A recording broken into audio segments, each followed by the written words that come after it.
Auzubillahiminash-shaytanir-rajeem. Bismillahir-rahmanir-rahim. Assalamu alaikum and a very warm welcome to World This Morning. I am your host Achra Satti and joining me is my wonderful co-host Ahmed Nawaz. Assalamu alaikum Ahmed. Walaikum assalam. Good morning. I love your dress. Thank you so very much. Very traditional today. Thank you so much. How are you doing today? I'm very well. Jummah Mubarak. Jummah Mubarak to you and to all our viewers as well. I feel a lot of energy today. I think this is a very good morning. Right. And although I'm getting used to, like I said, being a morning person, but today I think that energy is just a touch too much. I also feel that there's a lot of energy because whenever I have to drive less and my commute is really easy, that day is really wonderful for me because I have to drive a lot coming here to my office. And I do feel that I don't know what it is in the Friday, but Fridays are usually very easy on me because the commuting is very much very easy when it comes to because you're such a fan of reading and research, I think you should get a car that can self-drive so you can have all the time to read and research. Yeah, but I'm listening to the podcast because I do feel that podcast is more of an engaging medium where only our sense of hearing is engaged, not the eyesight or another thing. So yes, but Ahmed, since you are a very Twitter savvy sort of a person and you are using Twitter a lot, there's some news doing around when it comes to Twitter. Do you want to share? Absolutely, there's a lot of news I want to share, but let me just give you the best news updates that we've got so far, the latest of updates from Pakistan and around the world. First of all, we're going to talk about Prime Minister Shehbaz Sharif, who has underscored the need for enhanced cooperation between Pakistan and Egypt in the economic field. He was talking to Tariq Mohammed Daro of Egypt, who called on him in Islamabad. He also emphasized the importance of people-to-people exchanges and also business-friendly relations with Egypt as well. And recalling his telephonic conversation with President of Egypt, Abdul Fattah al-Sisi, the Prime Minister appreciated the support and solidarity that Egypt provided during the recent floods in Pakistan. So, as far as diplomatic relations are concerned, we're going in the right direction. Now, of course, you talked about Twitter, and I think the tagline since yesterday has been, let that sink in. Right. And that was a very literal and proverbial interpretation of that because Elon Musk has finally took over the Twitter. He came to the office and he had a big sink in his hand, right? And then he tweeted that caption. But finally, it's gone through court, it's gone through legislation. There's been so many problems. A legal battle is what he had to fight. People started initially saying that it's just a hoax. He's never going to buy it. He only wanted to do that to get the data of bots and everything. And like you mentioned, because I'm, a lot on Twitter, I think it is one of the most important social media platforms right now in this modern age. And Elon Musk taking over it, his first agenda was, there's a concept of bots and AI on accounts. So his first agenda was to eliminate all of those and, get things into perspective. So he's already a visionary. If you talk about Tesla, SpaceX, the Falcon rockets, and now Twitter, God knows what's going to happen next. Maybe Starbucks is something he's going to take over very soon. Right, and also I really love his sort of a very jovial environment or energy level because when he came, of course, he fired the CEO because he wanted to, have someone in the place who is aligned with his own vision when it comes to that. But guess what he did on the very first day? After that sink, he had coffee with all of the employees of Twitter in a coffee bar. So I think that speaks volumes of the connection he wants to build. And things are always lovely over a cup of coffee. Right, but coffee represents something else, Ahmed, too, because coffee means that your sleepiness is going to go away and then you're going to work. And this work culture, we need to really deconstruct or rethink about this approach. Absolutely. So, Ahmed, I do remember when I was a young kid and when I was growing up, so there was this culture, especially in our buses. So there was this class called home economics where the elder students or big bajis, as we used to call them, they used to make food and they used to have this embroidery and knitting and stitching. And when they used to make the food, I was really glad because when we were going home, so we were all very hungry and thirsty. So they used to share their food with us, right? And that was a wonderful tradition. Big baji sounds like a gang probably. but I'm glad. I think things have changed. Now, if we talk about, this whole journey of education, it's been absolutely superb since the times we've grown up, and then we hear stories from our parents as well.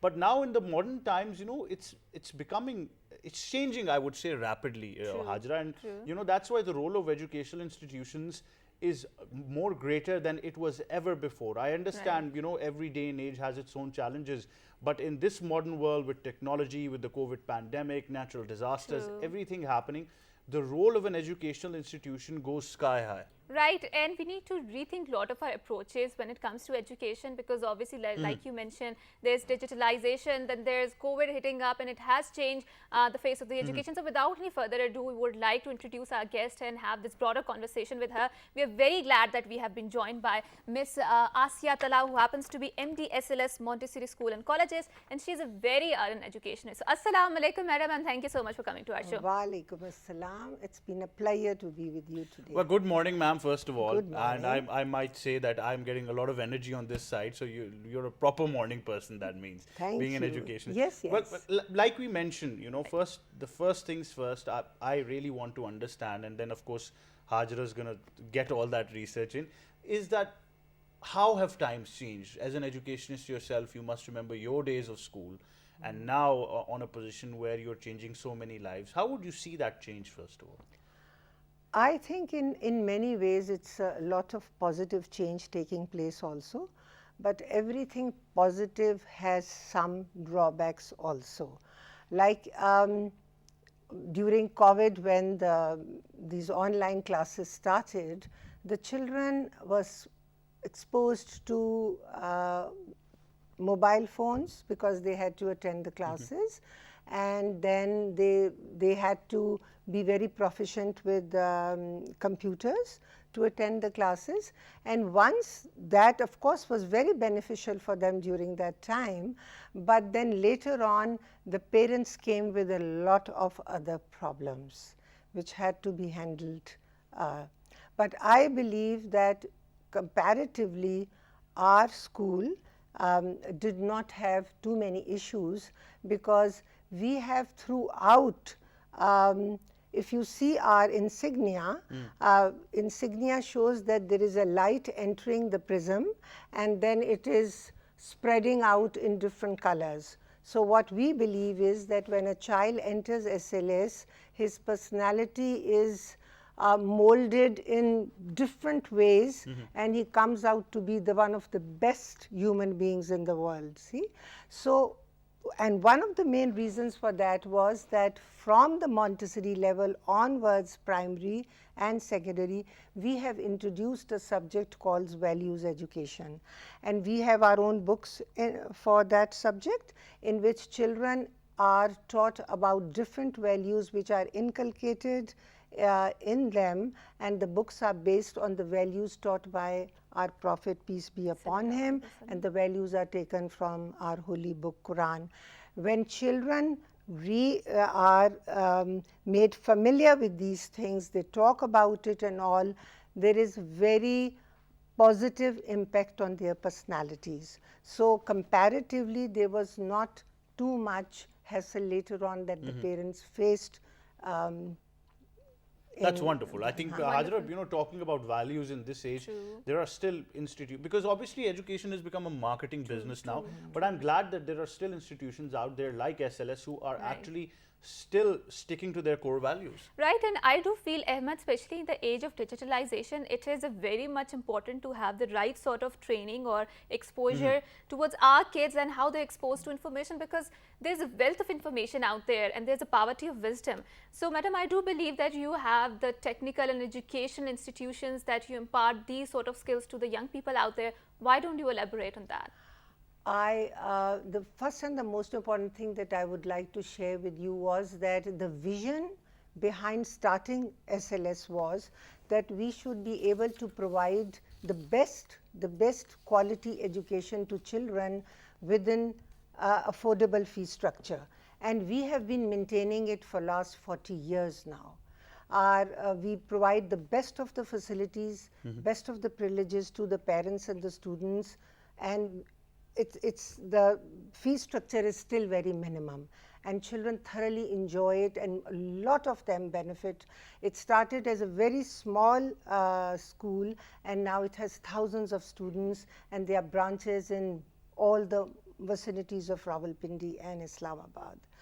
And then once the child, initially it was a nursery school, then we introduced Montessori method in it, and then there is a primary and secondary. There is a team of coordinators primary, secondary and Montessori who are training the teachers throughout the year. In-house training takes place, and at the same time we felt that there were certain children.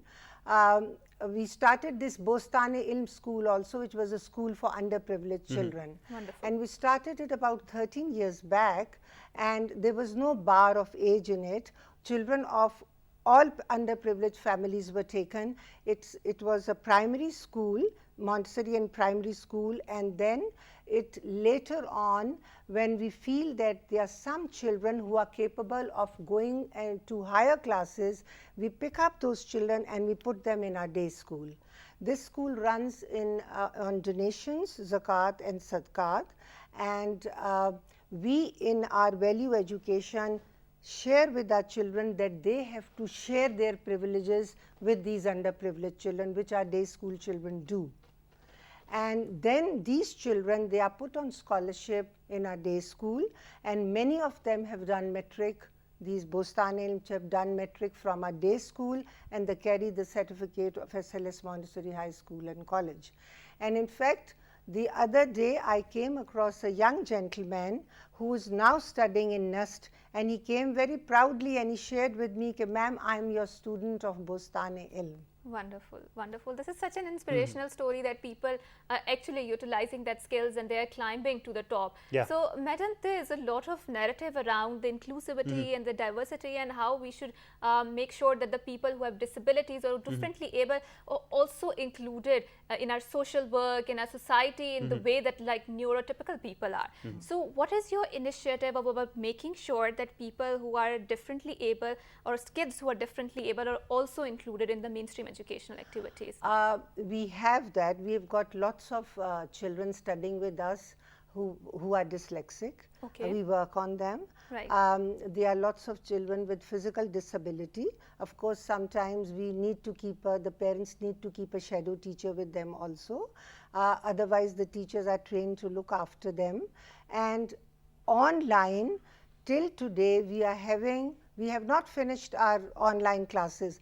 We are still conducting online classes, especially for those students who are physically disabled and cannot come and attend the school. Besides, the online classes are going on where the teachers help the students to do homework every day, because there are some parents who cannot afford tuitions or they cannot stay at home and guide their children to complete their homework. The homework is done online with the help of the teacher, because the syllabus is the same for everywhere. So they're constantly communicating. That's very constant interesting, communication. because I want to come to this fact, because like I said, it's been changing, ma'am. You as an educationist have seen that, you know, a shift in that age and, you know, that technological revolution. This concept of you know, going to academies and tuitions after school was not that much as it has become now. What would you see is the biggest challenge that this is happening? I personally feel that in the olden days, parents there was not so much pressure of academic pressure on students also. True. Now every year the academic pressure is increasing day by day on children, and now I feel that what the students were doing much later in higher classes, they are made to do in 9th and 10th, and it's too much a burden on children. So either the teachers have to be very efficient, they have to do a lot of research on any particular thing before they share it with the students, and those who do not do it, obviously, and the parents, if the parents cannot help their children, these children are being sent to academies and to other teaching institutions, which is not feasible, because it is not, there are children coming from all sorts of backgrounds, and sometimes children do get into something which they are not supposed to be. I mean, it is not totally focused towards academics. They are all institutions, evening institutions who are offering tuitions are not very sincere. Absolutely. I think that's Right. more of a business venture than imparting education. True, and they're not much into the character building that it should be, because education or the school building is a very important agency. So, madam, I really... Okay, Right, so Ajra, we'll just come back to that. I think we just need a short break and then we'll be right back.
Welcome back to World this morning. We're in conversation with Miss Asiya Talha, who is the Managing Director of SLS Montessori School and Colleges. And, you know, we're having this insight into how educational institutions are now, they have been always responsible for building a society, but now it's become even more imperative with the modern day challenges and, you know, everything that has been happening in the world, especially the pandemic. Then you talk about natural disasters. Building values in times of this digital revolution is very, very important. That's very true. And Madam, I would like to ask you this question that you have a technical and vocational skills school. So why don't we integrate into the mainstream education? So far, we have one technical skill institute, and that we have designed for underprivileged children. Okay. We realized that there were lots of students who could not continue their education after class 8th and 10th, both boys and girls. So the infrastructure was there, so we built that scenario for children. It was a kind of workshop where all the boys and girls were invited to join, and within a very minimum fee structure, and we hired people to teach them building electrician course. And one thing that I would like to actually share with you is that the skills that usually the schools, colleges or the government institutions would teach them within a year, here these students would master them within 3 to 6 months.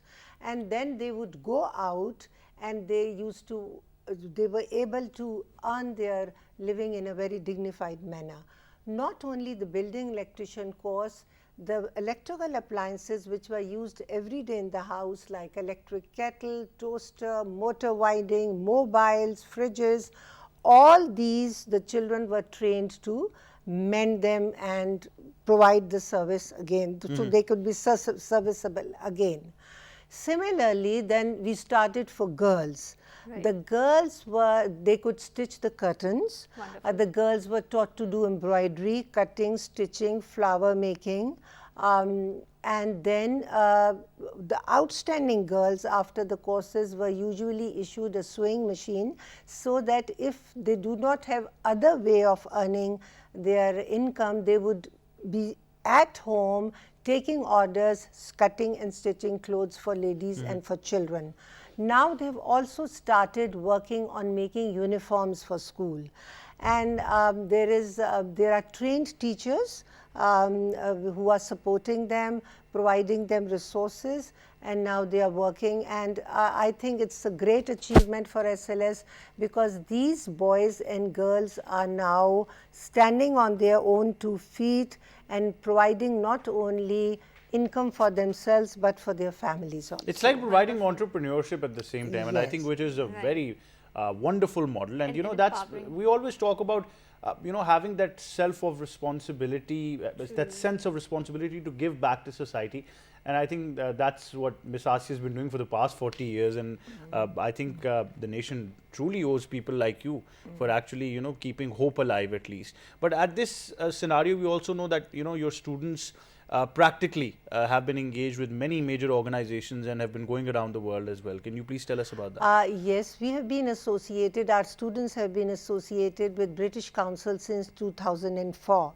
And they've been doing a lot of curriculum based work projects with them. One of the projects that I would like to actually share with you is Global School Partnership Project. In this project, the children did a exchange of projects with UK schools, and because of that, the British Council provided us this service that they arrange reciprocal visits of their teachers.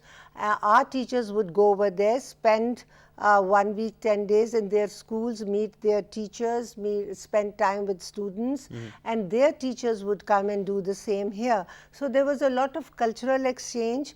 They made friendships, students made friendships, and there was a lot of learning going on in that time. Unfortunately, that has stopped now because of the shortage of funds with British Council and because of COVID and all that. The pandemic came in as well. Yes. There are students have also been working with WWF. The teachers got trained from Sahil, and there was a lot of training done for child abuse, which was very beneficial for the students and the school and their parents also. And then there was a lot of projects exchange taking place between City School Lucknow and our schools, and twice our students and teachers visited Lucknow with their projects, and again it was a lot of learning that was taking place during that time. One of the very major thing that our students got involved was a project by the United States of America. It was called I-EARN, International Education Resource Network. Through this, they would take interview of our students, and of course lots of other students from other areas of Pakistan, and 45 of our students in these last 2 decades have enjoyed their 1-year stay in the United States of America with host families. All expenses paid. They went to the best of the schools there. They learned a lot, and most of them came back with certificates of excellence, not only in academics, in leadership skills, in community work, and in other initiatives that they took. Wonderful. Thank you so much, Ms. Asiya, for enlightening us about your initiatives, and thank you so much for making such a wonderful impact on the students. And also, Ahmed, SLS is a school that makes sure that all the people, especially who are not coming from very well-off background, they are not deprived of such a fundamental human right, which is called education, and their fees are very, I mean, say, cost-effective when it comes to that. In these modern times, definitely. Especially in the times of inflation. So thank you so much, Ms. Asiya, for gracing us with your presence. And you would want to say something? One more thing, that we have been working with UNESCO for many years also. Wonderful. And till today, our morning assemblies are celebrating all their international days. Wonderful. This is one way of imparting values education in them. These children, they do a lot of research. They hold their morning assemblies, prepare backdrops for them, do a lot of drawing, sketching, share their views, light about child labor, about International Day of Peace, International Day of Tolerance, and against these Anti-Corruption Day. All these things they keep on doing it, and this is one way of creating awareness in them and in their colleagues, of course, all the students around. But thank you very much. I think not just SLS, but you yourself, you talk about that prism, you know, so you become that prism as well, which is spreading light. So thank you very much for spreading that light and being on the show. On that note, we'll take a short break, but stay tuned. We'll be right back.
Welcome back. And earlier on, Ahmed, we were having a conversation around the education, how technology is impacting education. So now coming back to a topic that is very close to my heart, and this is about the women empowerment and how it is about the technology is empowering the women out there, how technology is actually changing the landscape around there. So when we talk about the technology or when we talk about the businesses, it's mostly hinged around the concept of productivity and capitalism. But I do feel we need to have a more bigger conversations which should involve humanity, which should involve about the humanness and the kindness. And the right? social impact of it as well. I think the True. social impact of anything happening in the world is very important to discuss, especially after COVID. Now we've felt that, not just as a nation, but the whole world collectively, we're Right. one driving force that needs to work together. So, all of us are affecting each other's lives one way or the other. So I think that's very important. And we've got a wonderful bunch of, we can say we've got the Powerpuff Girls in studios now.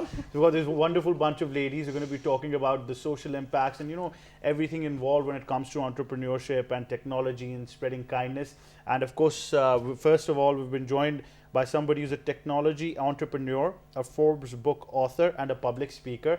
And I'm guessing that's not it. There's going to be so much more to the name itself. Giovanna Mingarelli, good morning. Assalamu alaikum. Good morning. Thank you so much for having How are us you? today. I'm delighted to be here. Great and to I'm have so you on well. the show. Great to Thank have you you so on the show. much. Okay, so joining Giovanna, we have Zoe Alpha Rayan, who happens to be documentary producer of the Global Group for Peace. So thank you so much for coming to our show. Yes, thank you for having us. Thank you for joining us. And we've Right. also been joined by a world traveler and a reintegration expert and an impact investor, Erica Shea. Good morning, Erica. How are you? Good morning. Thank you so much for having me. Great to have you all the way from Boston right Thank into you. Islamabad. Wonderful. Great to have So you on the show. Now, Hajra, obviously, like I said, we're all divided by borders, but at the end of the day, connected as a whole world. True, and I think we are the one great human family. So, Joanna, I would want to throw this question to you. So, you want to talk about the kindness, right? And we are living in a very digitalized society. I too feel sometimes the concept of the kindness is very politicized, right? So kindness would entail something. So if you are not politically correct, I mean the woke culture and the cancel culture, I do feel it is also impacting the concept of kindness. So what does kindness entails for you if someone is not being politically correct? Do you feel he's not being kind, he or she? That's a really wonderful question. Thank you. And so for me, kindness is the fabric. It's the underpinning necessity to Right. have peace. Right. Kindness, when you're being kind to someone, you're saying, I value you Right. and I want you to be happy. Right. And when you say that, you're treating someone with dignity. And everyone equally has dignity. Right. So when you are kind, you're treating everyone with dignity and with equality, and that leads to peace, True. right? And trust. Right. And so when we have kindness, we have the potential for growth and prosperity and education and all of the things that we want in society. This is what I believe. And so through a number of different channels, in particular in my capacity as chair of Global Dignity in Canada Right. and also internationally, Right. Global Dignity is a non-religious, non-political nonprofit co-founded by Crown Prince Haakon of Norway, who's the future king of Norway, Pekka Himanen, who's a Finnish philosopher, and the American entrepreneur John Hope Bryant. And every year, and in fact, last year we empowered 8 million people around the world with dignity, and so directly, and 50 million people indirectly through free training materials and resources for young people to learn what dignity means to them.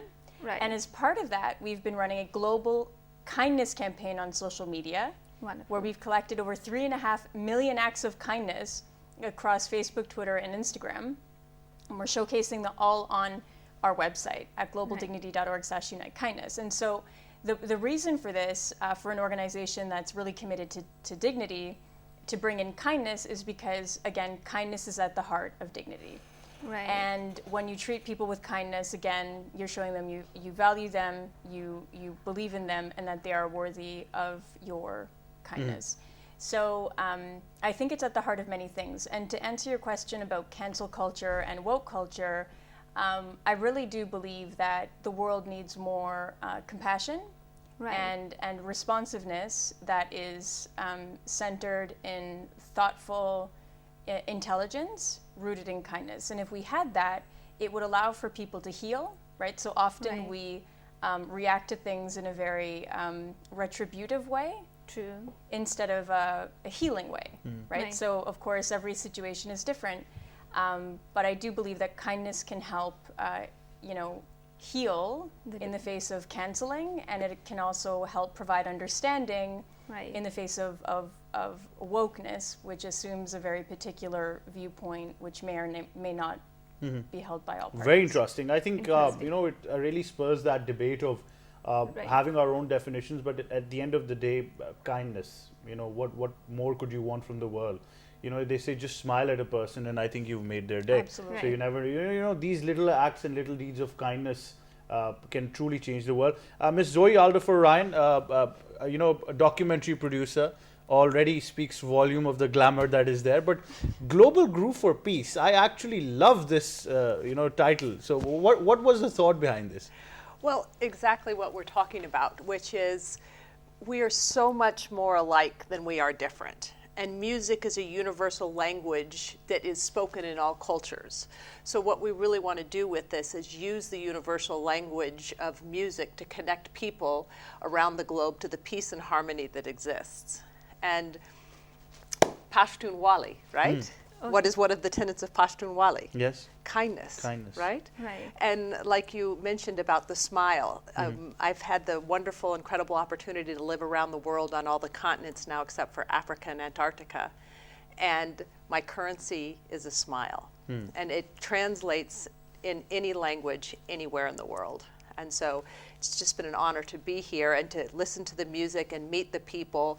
And I'm hopefully looking forward to coming and filming here so that we can take the message of Pashtunwali and the wonderful aspects of the Pakistani culture to the world. So that means you found the groove here. We have found more than a groove. We've had an incredible host that has showed us from the Swat Valley to yesterday we were in Khyber Pass. Yes. And yes, just it's So much diversity to celebrate. I think. Exactly. You know, the excitement on Wonderful. Zoe's face says it all. You know, she's had a wonderful time here Wonderful. already. So moving to Erica. So Miss Erica, I really wanted to ask you, what is your inner calling, or the one of the core concepts that keeps you going on? So for example, for me, it is the quest for the meaning of the life. What exactly is the life for me? So you are a reintegration expert, right? And I'm pretty sure that you have met so many people out there across the cultures, and there's a cross-cultural pollination of ideas going on. So what exactly are the core values of yours?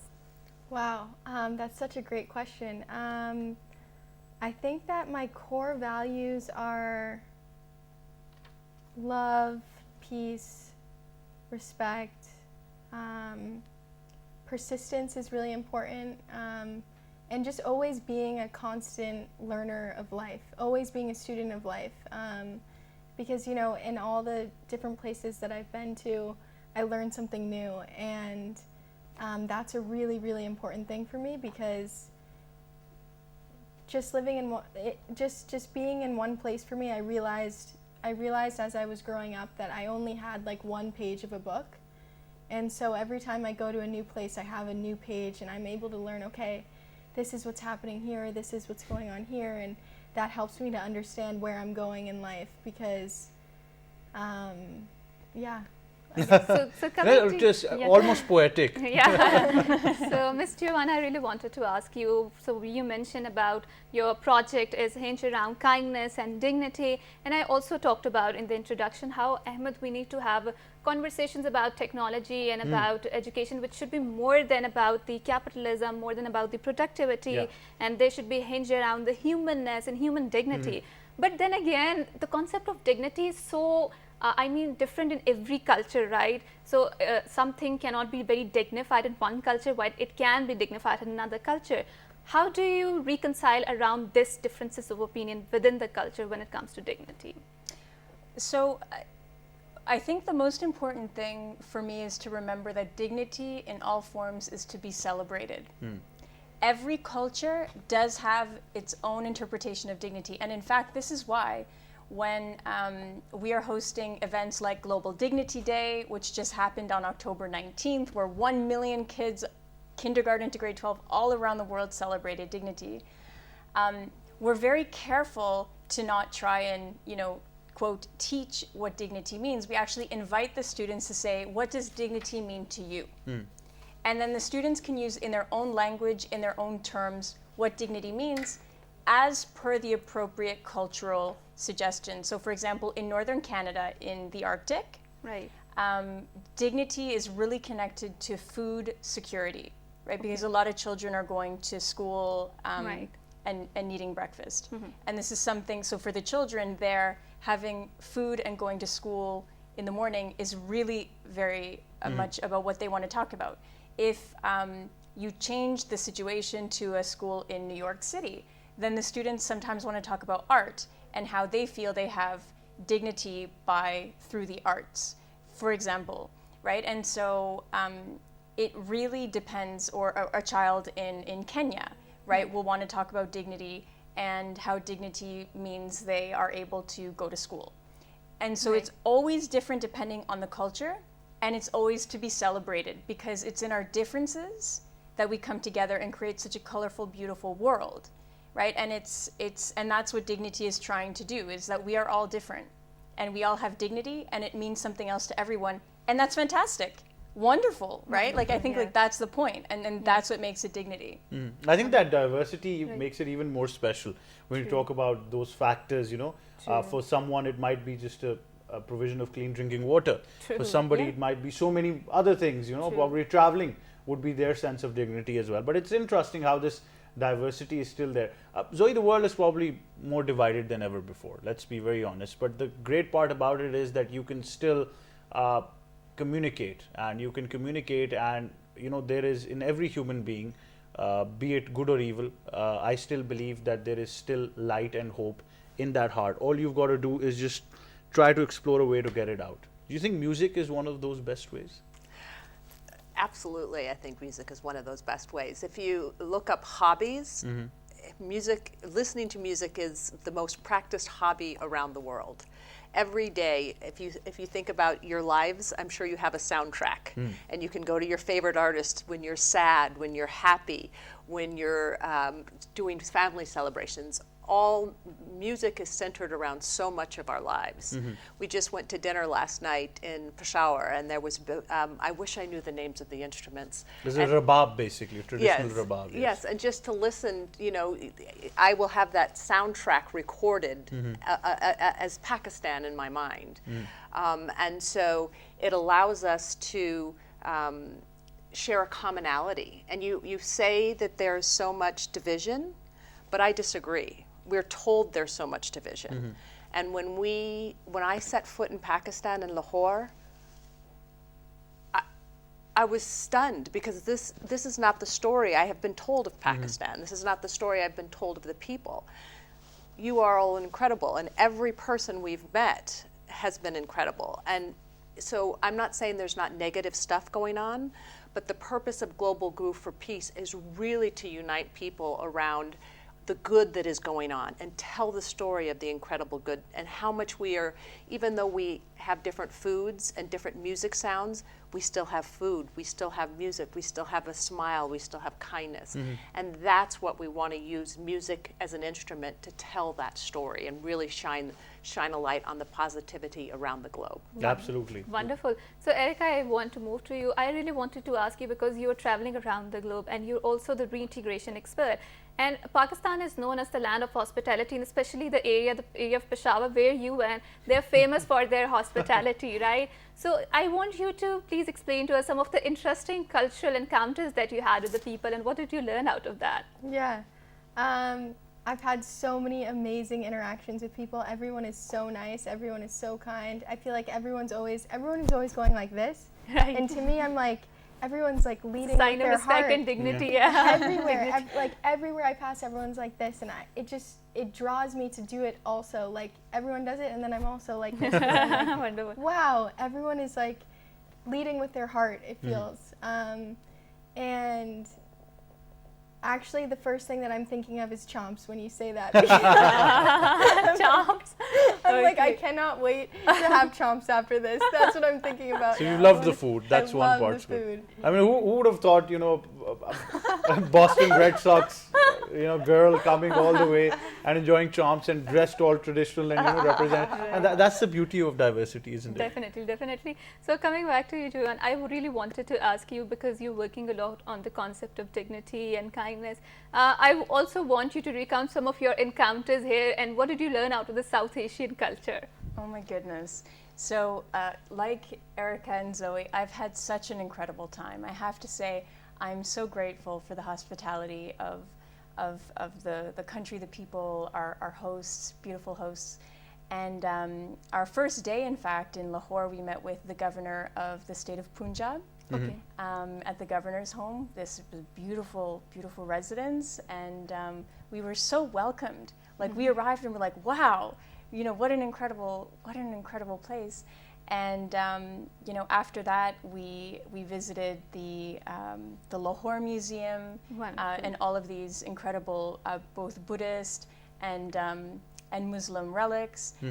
We've had some of the most amazing food. So I love naan bread. So I love naan bread. I love naan bread, and I'm vegan, so I have a strict vegan diet, and I've had such delicious plant-based foods like dal makhani and aloo gobi, and so I've been very impressed with both the food and also the people and the cultural sites. Many museums. You're at the Peshawar Museum yesterday as well when we were visiting the Khyber Pass. And anyway, so just Wonderful. really, really wonderful experiences. I mean, I'm actually shocked at the diversity. Here we've got somebody who loves naan bread as a strict vegan, and then we've got champs at the other end. So, you know, there's so much culture to enjoy in this. True. So coming to you, Zoe, I really wanted to ask you, the system is designed in a way that we always practice self over the work, right? I live to work, I live to work, I live to work, right? And that is why we are saying that there are so many, I think, mental illnesses on the rise, for example, depression, anxiety, whatnot. Do you feel music has that power to heal ourselves and especially to realize a self-worth? You know what, absolutely. The mental illness crisis around the world is near and dear to my heart. It is really, really hard, and there's not enough ways for people to heal. Right. And so I'm actually a student of different, and I would love to learn more off screen, but more about how it is dealt with in Pakistan. Right. But music is a way, there is music therapy. It is a way to heal. Yes. And to soothe and calm the mind. Wonderful, wonderful. Thank you. But you know, the interesting stories. I mean, I wish that, you know, we had so much more time and, you know, can extract as much as we can. But finally, Erica, what's your message to all your fans now out there who know? What is my message? I think it's wonderful interacting with you guys, and you Are sharing you going to be your coming back story. for the food again? I'm definitely coming back to Pakistan. I love it here. Well, I that's love the it here. message that we take. That's but, my message. Yeah. Well, ladies, thank you very much. Like I said, Powerpuff Girls, Wonder Women of Change. Thank you very much for joining. I think all four of you are there, Yes, and you make us so proud. And I think it's great having you, and we wish you a great time, and of course a safe trip back as well. But that winds it up, Hajra. Would you like to give anything to the audience? Okay, so until next time, it's a goodbye because we're really short on time. So thank you so much for watching, and please give us your feedback because we really need it. So until next time, it's a goodbye. Allah Hafiz. Allah Hafiz.